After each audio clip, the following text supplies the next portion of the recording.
фокусот на емисијата програма на градови се секако општините, како функционираат локалните самоуправи, но секако не интересира и животот на граѓаните низ градовите во државава.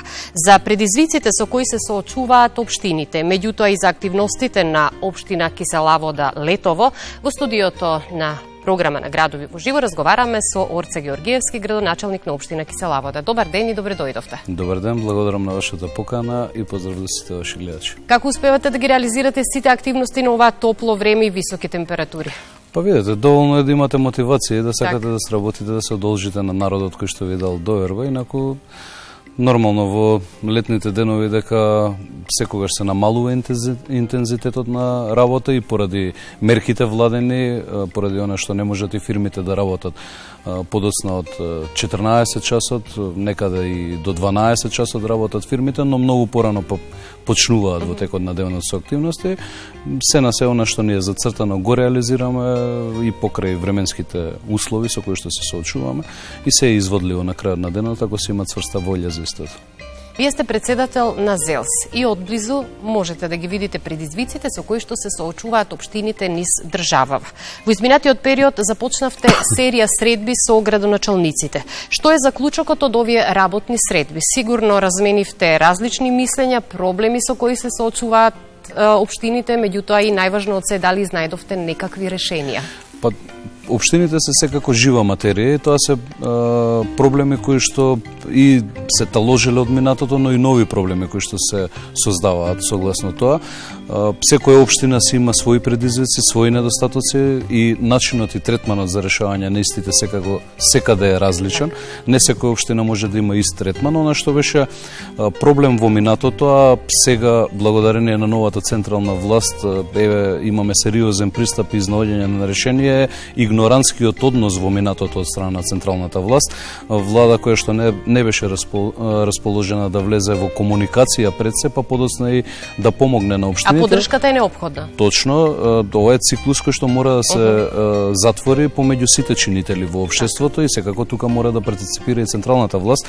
Не секогаш станува збор за проблем кој што е финансиски поврзан, доволно е некогаш од некое одобрение или било што ви зависи од централната власт да може брзо да го решите, за да може да се реагира за решавање на некој проблем за граѓаните, така што имаме драстично во тој дел подобрување на состојбите. Се надевате дека сега во иднина овој проблем ќе се надмине и полесно ќе течат работите? Се надевам, сум длабоко убеден во тоа и прв показател беше Генералното собрание на ЗЕЛС кој што го организиравме, секоја година има Генерално собрание, оваа година за прв пат премиерот Христијан Мицкоски се појави на истото, даде јасна и недвосмислена поддршка за општините и со ребалансот видовме па и колку средства се одвоја за општините кои што ќе бидат преку наменски сметки, преку соодветните министерства дистрибуирани до општините, така што тоа е сериозен показател како ќе се движи работата, каква ќе биде комуникацијата, сериозно подобрување за разлика од состојбата во минатото и верувам дека од сето тоа најголем бенефит ќе имаат граѓаните преку реализирање на проекти, некаде општините индивидуално, некаде колективно заедно со централната власт, но се на се нашето постоење, нашата смисла на функционирање е пред се интересот на граѓаните и подобрување на условите во кои што тие живеат, функционираат, треба да функционираат во перспектива да растат нови генерации и така натаму. Споменавте финансиската поддршка што ја најави владата за општините. Што очекувате од оваа најавена финансиска инекција за општините од страна на владата? Се работи за голема сума од 250 милиони евра. Да, како што беше и ветено практично во предизборната програма на ВМРО ДПМН и од страна на сегашниот премиер господин Христијан Мицкоски, се ветија 250 милиони денари на годишно ниво за капитални инвестиции. Она што јас изминатиот период во комуникација со општините го правам, денеска имав средба и со колегата мој Билал Касами од Тетово и она што го разговараме е пред се ние да влеземе подготвени во целиот тој процес, односно да имаме спремни и издржани проекти капитални. Тоа нема да бидат средства кои што ќе завршат за раздолжување на општините или за луксус градоначалникот, советот и останатите да тераат, туку да се решат пред се проблемите кои што со долги години го мачат нашето население, не само во Скопје, туку и ширум Македонија. Годинава бидејќи се преостанати уште 4 месеци до 5, откако ќе бидат дистрибуирани средствата до крајот на годината, ќе бидат 100 милиони денари слеани во буџетите на општините, а на наредната година, па и секоја наредна ќе бидат по 250 милиони денари. Значи она што треба да го има градоначалникот е добро подготвен, издржан проект, да биде капитален проект, дали е тоа градинка, дали е училиште, дали е подземна инфраструктура, дали е тоа некој патен правец кој што ќе се реализира и така натаму, што значи дека пред се треба да биде издржан од тој аспект, да биде проект кој што ќе го реши значително во одредено населено место животот на граѓаните и проблемите со кои што се соочувале. Она што е следна фаза во целиот процес е во наредниот период ќе биде објавен и оглас на кој што, односно конкурс на кој што ние како општини ќе ја доставиме целата документација, односно проектите кои што ќе треба да бидат оценети од страна на владата како проекти кои што се издржани и ќе треба преку нив да ги добиеме ние средствата и подоцна откако ќе бидат на посебна наменска сметка распределени средствата во секоја општина низ Македонија, ќе преминеме во фаза на тендерирање, односно започнување на тендерска постапка после која што ќе започне и градбата на истиот објект, односно реализација на истиот. Само кратко, имате ли веќе подготвени проекти или имате ли веќе предвид што ќе понудите како проекти? Речи се сите општини, морам да споменам дека во сите општини и во најмалата општина во Република Македонија имаме состојба каде што имаат градоначалниците и администрацијата во соодветната општина, односно во сите општини, подготвено целосна документација. Дали тоа станува збор за проект кој што 30 на години чекал по фиоките, па сега прават само проценка на истиот, репроценка и нов финансиски план за реализација на истиот. Дали станува збор за проект кој што бил сработен изминативе година-две или пак започнал да се работи од како најави новата влада, верувам дека секоја општина во Македонија има спремна документација и од контактот со колегите, со моите колеги и пријатели градоначалници ширум Македонија, добиваме јасна слика дека секаде сме подготвени за таа фаза, така да верувам дека и до последното населено место, до последната општина во Македонија ќе има еден дел парцијално кој што ќе припадне на тие општини. Бидејќи рековме дека општините директно се поврзани со голем број на институции преку кои треба заеднички да реализираат проекти и различни други активности кои што се многу често поврзани и со документации, но и генерално со нормално функционирање. Затоа сакам да проговориме и за случувањата поврзани со градот Скопје и јавните предпријатија кои што се во негова надлежност. Поднесовте прекршосна пријава против јавното предпријатие Комунална хигиена заради нечистотата во градот, имено неподигнување на отпадот од контејнерите. Очекувате ли некакво подобрување во активностите на јавните предпријатија и генерално воопшто во градот Скопје? Па видете, јас морам да бидам искрен и секогаш се трудам да бидам максимално искрен и во разговори со граѓани, но и секогаш кога комуницирам со јавноста преку телевизија или гостување во емисии, јас да бидам искрен не очекувам никакви подобрувања таму, затоа што ја видовме фактичката состојба, го видовме капацитетот и кадарноста и на челникот на градот, но и на сите останати, за жал. Да, сите останати кои што работат во тимот на актуелната градоначалничка, видовме дека нема визија, нема некоја идеја за нешто да се реализира, да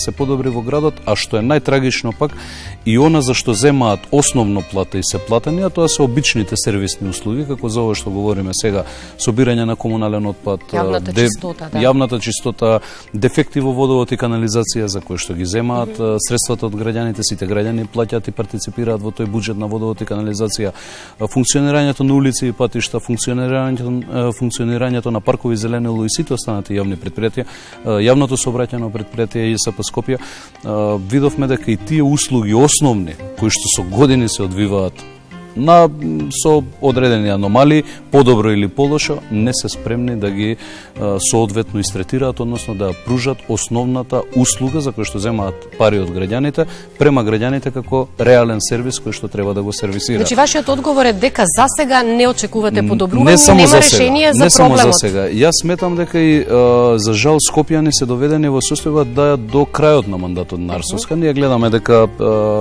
нема капацитет ни градоначалничката, да изреагира соодветно на она што беше изборен резултат и гласовите кои што ги доби од граѓаните. Јас да бев на нејзино место ќе си поднесе веќе оставка, но не е расположена и да си поднесе оставка, така да за жал за сите скопјани, за цело Скопје, за сите нас ќе мора да почекаме до следните локални избори за да се изврши промена во градот Скопје. Евидентно е незадоволството кај граѓаните, практично и тоа најдобро се гледа на изборите кога Јарсовска освои гласови колку што не се доволни да освоите советник во било која скопска општина, така да евидентно е мислењето на граѓаните, расположението према градоначалничката на градот Скопје. Заради проблемите со кои што секојдневно се соочуваме. Но и евидентни се и проблемите со кои што сите се соочуваме. Јас обично сакам да бидам човек кој што на мирен и достоинствен начин ги решава проблемите и токму заради тоа со комуналната хигиена во неколку наврати и апелирав јавно, но и праќавме дописи, реакции од граѓаните. Не сите знаат дека комунална хигиена е надлежност на градот Скопје. Сите граѓани во Кисела Вода на крајот на денот не ни ги интересира чија надлежност, се сакаат да им биде чиста улицата, ѓубрето собрано на 40 степени, да не стои околу континерите отпад, пред градинките децата кај што ги носиме да нема отпад, кантите за отпадоци да не бидат преполни, кој што се работа на комуналната хигиена. Единствен начин на кој што можевме да изреагираме беше овој, а во наредниот период јас верувам дека ќе има и соодветни пријави од ваков тип и до јавното предпријатие Водовод и канализација, бидејќи од една страна има од 80 на активни дефекти на територија на Кисела Вода, Студеничани и Батинци, кои што немаат капацитет да ги сработат, а и онаму каде што ќе влезат да го санираат дефектот, по неколку месеци ги оставаат раскопани улиците, тротоарите и така натаму и така натаму. Проговоривме за вашите активности како председател на ЗЕЛСИН или предизвиците со кои што се соочуваат општините. Би сакала сега малку да проговориме за актуелните случувања во општина Кисела Вода, каде што сте прв човек. Неодамна најавивте голема инвестиција на вашата територија. Ајде накратко да ни откриете некои детали. Па нема ништо тајно тука. Она што можем да го споменаме дека со тимот мој со кој што работам јас откако сум градоначалник, неколку месеци наназад работиме на ова прашање. Знаете, според мене добар градоначалник не е само градоначалник кој ќе асфалтира улица или не знам ќе реши некој проблем кој што било кој може да го реши. Добар градоначалник е оној кој што нема да остави листа на чекање во градинките да чекаат да бидат примени деца, да ги стимулирате младите и да создаваат своји семејства, но и да имаат соодветен третман за дечињата нивни, но истовремено да работите и на моментот да нудите и опции и вработување во вашата општина. Ова е сериозна компанија која што е мешовит странски и домашен капитал, која што ќе изнесува над 20 милиона евра истата инвестиција, ќе има 300 вработувања како што најавивме. Во финална фаза се подготовките и верувам дека некаде септември месец со Господ напред ќе биде и камен темелникот. Се наоѓа позиционирано во индустријската зона во Пинтија, значи како што споменавте вие, споменав јас и станува збор за многу сериозна компанија која што ќе инвестира и верувам дека од сето тоа најголем бенефит ќе имаат моите сограѓани на Кисела Вода и секако ќе ми биде драго доколку се исполнат и капацитетите со наши граѓани од територијата на општина Кисела Вода да дел од работните места ги завземат и останати жители од градот Скопје. Покрај инвестирањето во градежните активности, тука и патната инфраструктура која активно се одвива во сите населби и населени места кои што гравитираат нели во општина Кисела Вода, очигледно е дека фокусот на вашата работа е насочен и на обнова на спортската инфраструктура. Ова го говорам бидејќи за само неколку месеци сме сведоци на отворање на неколку поголеми спортско-рекреативни центри во Кисела Вода, а вкупната бројка за овие неполни 3 години од кога тече нели вашиот мандат е околу 20. Точно. Тоа е навистина многу работа, многу посветеност за реализација. Исто така како и градинките, како и училиштата, еден сериозен предизвик за мене и реално јас и во кампањата го говорев тоа.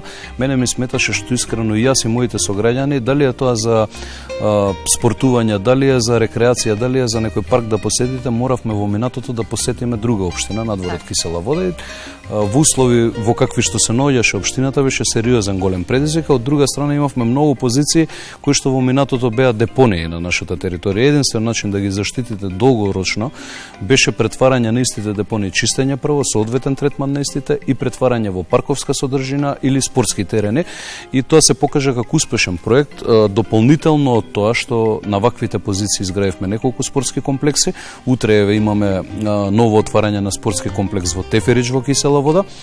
Тоа е во Припор, населеното место, место кое што исто така беше оставено на забод на времето, изминатиот период соодветен третман и тоа доживе од страна на општината, нашите служби, компаниите кои што работат во нашата општина.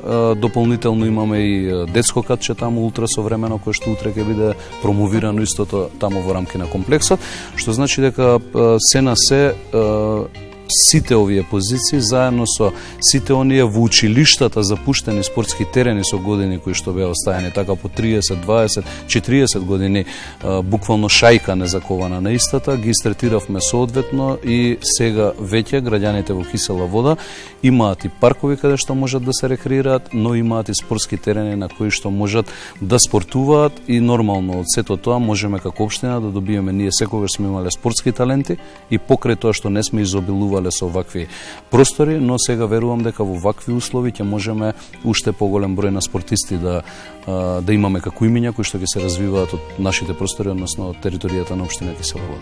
Кога говориме за поголемите проблеми кои што ги наследивте, а секако се обидувате да ги решите, и проблеми со кои што се соочуваат жителите на општина Кисела Вода, задолжително е да ги споменеме градинките и немањето доволно место за сместување на сите дечиња кои што треба да бидат згрижени во градинките. Каква е сега состојбата? Успевате ли да ги решавате овие проблеми? Вага се. Во моментот кога ја превземав општината, имавме над 400 дечиња на листи на чекање, што беше вака сериозна бројка. Изминатиот период отворивме 6 нови капацитети. Дел се нови градинки, како во Драчево една и една во Усија, дел се доградби на постоечки и проширување на постоечки капацитети. Во моментов работиме исто така на уште едно проширување на 2 занимални за 60 дечиња, а листата на чекање во цела Кисела Вода ни е 60. Што значи дека веќе го решаваме проблемот. Значително намален бројот. Да, но дополнително градиме една градинка кај училиштето Невена Георгиева Дуња, тој е објектот Кокиче на градинката, нова градинка ја градиме таму, и сме во финална фаза за издавање на одобрение за градба. Имаме готов проект, обезбедено средства, за многу скоро, некаде септември месец, ќе ставаме камен темелник на уште една нова градинка во Расани.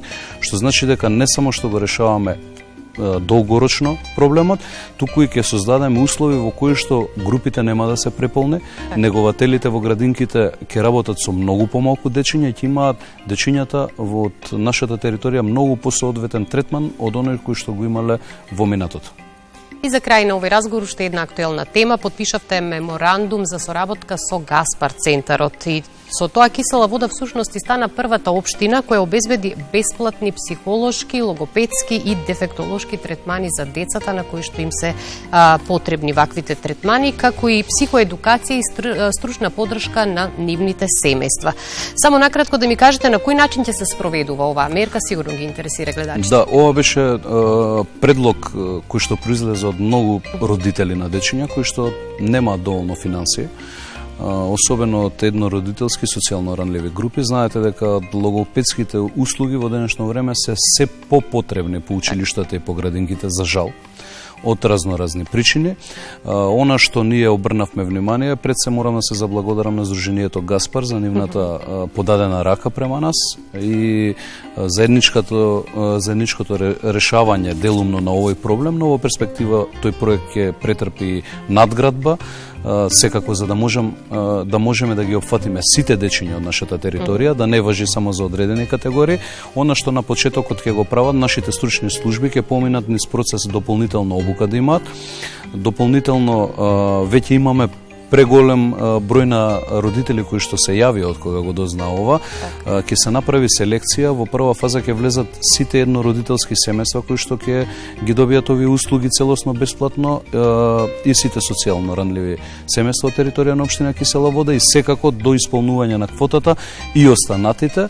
Во втората фаза, веќе со проектирањето на буџетот на крајов на годинава, ќе видиме колкава е групата на останатите, за да можеме да предвидиме во буџетот средства за од наредната година да може сите останати да ги опфатиме. Тоа е една сериозна помош, мора да признаеме, од страна на општината до секое семејство, земајќи во предвид колку чини еден третман и колку треба третмани да помине едно детенце, така да се на се мислам дека ќе биде уште една успешна социјална мерка која што ќе се спроведе во нашата општина. Знаете дека изминатиот период имавме низа вакви мерки, како што ни е сега летувањето на дечињата, кои што и минатата година ги пуштивме годинава со спортисти, ги проширивме во кисела вода, мерката итно копче за повозрастните граѓани со Црвен крст и уште еден голем сет на мерки, така да ова е и добар апел и до останатите мои колеги, добра мерка која што треба не само во кисела вода, туку секаде во Македонија каде што има можности да се спроведе.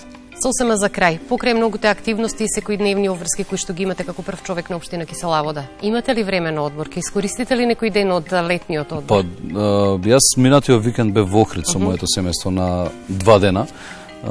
Ке видиме можно и наредниот период на неколку дена тука во близина некаде да отидеме на одмор, така да и јас сум татко на дете од 6,5 години, сопруг, и мора нели да се има и време за семејството, да се обрне внимание и на семејството и секако дека ќе издвојам покрај целата работа, покрај сите активности, денови за нив. Ви благодарам многу за гостувањето, ви посакувам успешно работно лето. Благодарам и вам.